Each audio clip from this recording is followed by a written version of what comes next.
When I was a child, I was naturally drawn towards songbirds. The different quality of tweets and songs that birds came up with stirred something deep inside me. And my mother tells me that whenever I saw birds in a cage, I would cry. And when I saw them flying in the sky, it would bring a smile. My initial introduction to music, I think, was through these songbirds. And as I observed the diverse sounds of nature, from the pitter-patter of raindrops, from the rustling of leaves, the flowing of rivers, and all the subtle sounds of nature around me, I think that those sounds gave birth to the composer in me. And little would I know that in years to come, the vast original library of compositions that I created inspired by the nature sounds would enable me to handle big films in Bollywood at some point of time. And I also felt that there's this very interesting term I came across as I grew up. It was called wildlife. People use it more often than ever. I think wildlife is the biggest conspiracy that human beings have devised to contain, control, kill and cull all other creatures of this planet which are untamed and untamable and cannot be directly controlled by man. I think wildlife is nothing but life itself. Life that naturally pertains to the planet, we have called it wildlife for our own convenience. And as I grew up, this conspiracy of killing all other forms of life for your own greed and rapacious consumeristic attitude is something that started getting to me. I enrolled myself as a tiger and leopard tracker, and I was posted in diverse national parks of India during the census activities. During this, I started reading the forest. I had a guru, Dr. G.V. Reddy, who was the DFO of Ranthambore. He taught me how to read the forest. Now, just like a book, a forest has a language. You need to be a creature to understand that language. If you have the ego of being a human, we call that the anthropocentric view. The forest doesn't open up to you. The forest opens up to you when you also become a creature in it. Then you start reading the signs, the sights, the smells, and the forest becomes your mother. When that happens, I think you're spiritually linked to the forest. I have been posted in Ranthambore, in Corbett, in diverse national parks during tiger census activities, and after every such activity, I used to get a certificate from the government, which used to make me feel very proud and also kept me in touch with my roots. I grew, and once during my posting in Corbett National Park, I came across a barren piece of land, a barren hill, which had been devastated over years of slash and burn agricultural practices. And the villagers were using that land as fallow land for grazing their cattle and for some kind of sustenance agriculture. But it was largely of no use to them because the surrounding area was pure forest. And when I explored the surrounding area, I found a lot of tiger and leopard pug marks. And I also found the hoof marks of wild ungulates in the land.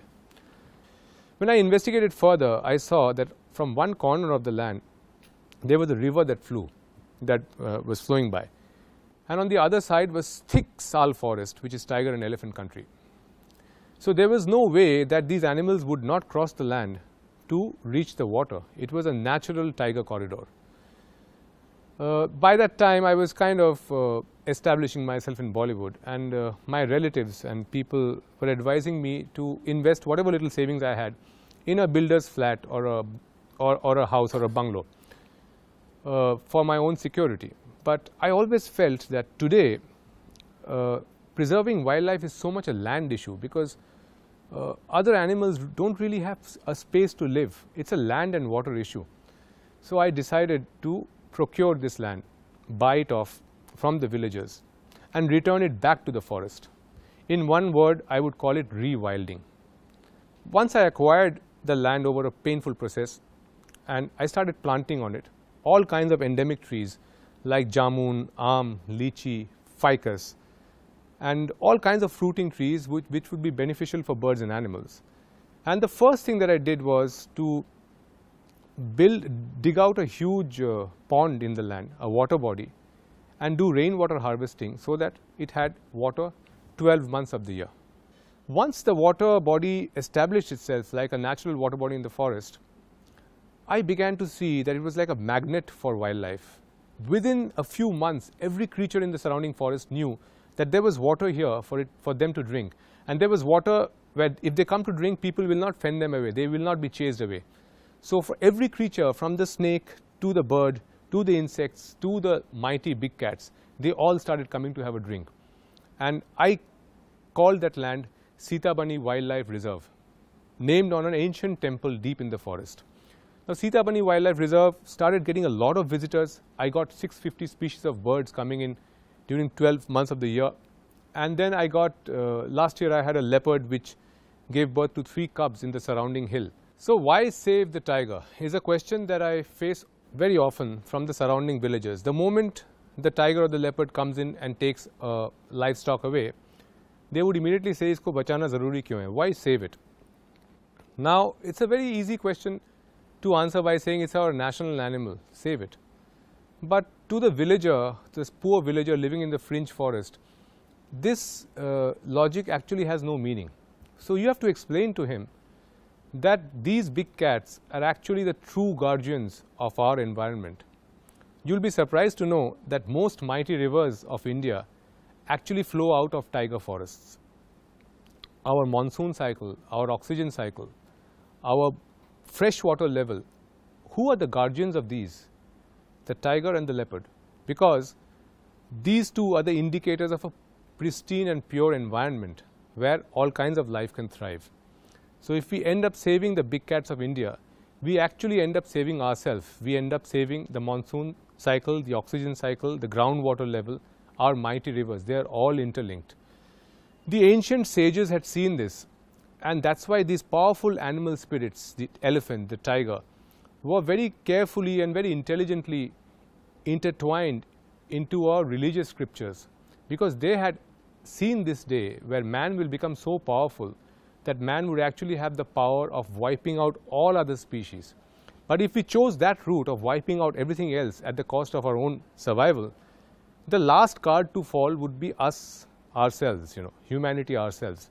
Most people wouldn't even realize that the largest animal to move across the soil of Great Britain is the red fox. Everything else has been made extinct by humanity. That is also the story of most of Europe, most of Eurasia.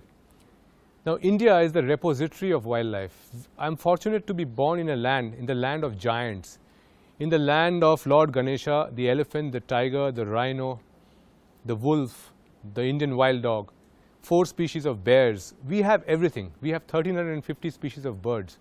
We are a world giant when it comes to wildlife. And it shows that there is magic in this land. There is magic in the tapestry of India. We have the capability of going out into a street where there are cows, buffaloes, dogs, cats, humans coexisting in perfect harmony. And that is the peculiarity and also the greatest strength of India. Wildlife is our greatest resource, and just like Africa, we can completely capitalize on that resource. The rest of the world who have completely killed their wildlife can come visiting to India and get in a lot of green dollars for us, a lot of clean dollars. That's a clean economy which will benefit the country and its people, and will also keep our mighty rivers flowing, will keep our oceans, our mountains, and all our natural systems pristine so that we can enjoy the benefits for a long time. Wildlife is the pulse of this living planet. Let's all join hands to save life itself, called wildlife, and be remembered for good.